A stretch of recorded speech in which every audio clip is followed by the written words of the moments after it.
Important sector is the government sector. आप तमाम जो गवर्नमेंट में काम कर रहे हो, मेक श्योर कि मतलब तमाम जो कलेक्शन हो रही है वो आपके थ्रू और प्रॉपरली हो, लेटर ऑन हमें ऑडिट पे ना जाना पड़े और इन चीज़ों पे ना जाना पड़े। That is important. And from there onward, the most important thing being a customer yourself. ठीक है, मतलब you being a customer in the open market, that is also important for you to how to cater for the rest of the things, for the hospitality sector, for the hoteling industry, for the salon industry and all the industry. मेरा नाम वकार अहमद है और मैं fellow chartered accountant हूँ और मैं पिछले 3 साल से KPRA के साथ एज एन असिस्टेंट कलेक्टर काम कर रहा हूँ। और आज का जो सेशन हमने अरेंज किया था ये बेसिकली हमने किया था जो पब्लिक सेक्टर हमारे विदहोल्डिंग एजेंट्स होते हैं उनके लिए किया था, ताकि उनको अवेयरनेस हो कि हमारी सेल्स टैक्स ऑन सर्विसेज की विदहोल्डिंग रिजीम है क्या और उसमें विदहोल्डिंग कैसे होती है, उसमें पेमेंट कैसे होती है, उसमें आप फिर फाइलिंग कैसे करते हैं, फाइलिंग की डेडलाइंस क्या है। उसके अलावा जो टेक्निकल इश्यूज़ हैं, लीगल इश्यूज़ थे हमारे विदहोल्डिंग एजेंट्स के, वो हमने एट लेंथ डिस्कस किए। तो सर्विसेज के जो टैक्स होते हैं उनके बारे में आज मुझे ये जो सेशन हुआ है इससे बहुत अच्छी नॉलेज मिली है। हर एक फील्ड से मैं गो थ्रू हुआ है मेरा, लेकिन ये फर्स्ट टाइम कि मुझे टैक्सेशन KDA में मुझे टैक्सेशन का डिपार्टमेंट दिया गया था। My name is Zaid. I am currently working as account supervisor in Pak Australia University Haripur.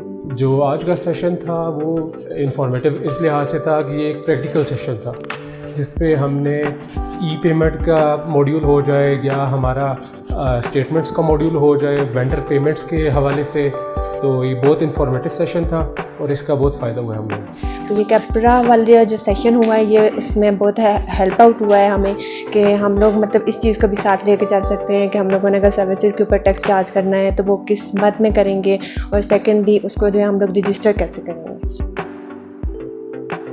आज की ट्रेनिंग का जो KPRA को फ़ायदा हुआ वो ये है कि बहुत सारी सर्विसेज पे ऐसी थी जिन पे इनको आइडिया नहीं था कि वो भी उस पर भी टैक्सेशन है। हमने हमारा जो Khyber Pakhtunkhwa sales tax on services act का सेकंड शेड्यूल है वो एट लेंथ हमने डिस्कस किया है, इंडिविजुअल एक एंट्री को हमने डिस्कस किया।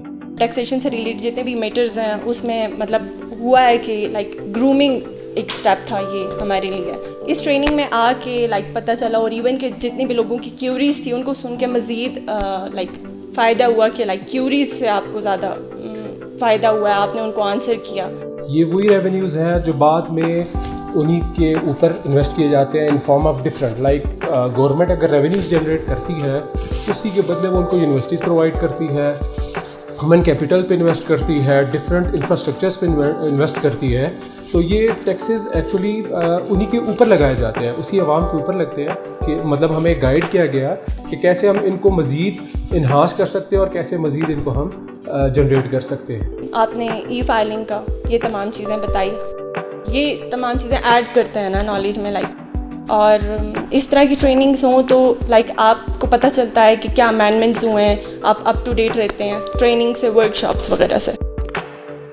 और इनके लिए फ़ायदा ये है कि बीइंग अ पब्लिक एंटिटी जहाँ पे जब इनका एक्सटर्नल ऑडिट होता था उसमें ऑडिट पैराज लगते थे इन पे और वो इनके लिए काफ़ी ज़्यादा कॉम्प्लिकेशंस थी, तो वो इनके लिए रिजॉल्व होंगी काफ़ी सारी चीज़ें। तो एक स्मूथनेस आ रही है सिस्टम में टैक्स पेयर के लिए भी और खैबर पख्तूनख्वा रेवेन्यू अथॉरिटी के लिए भी।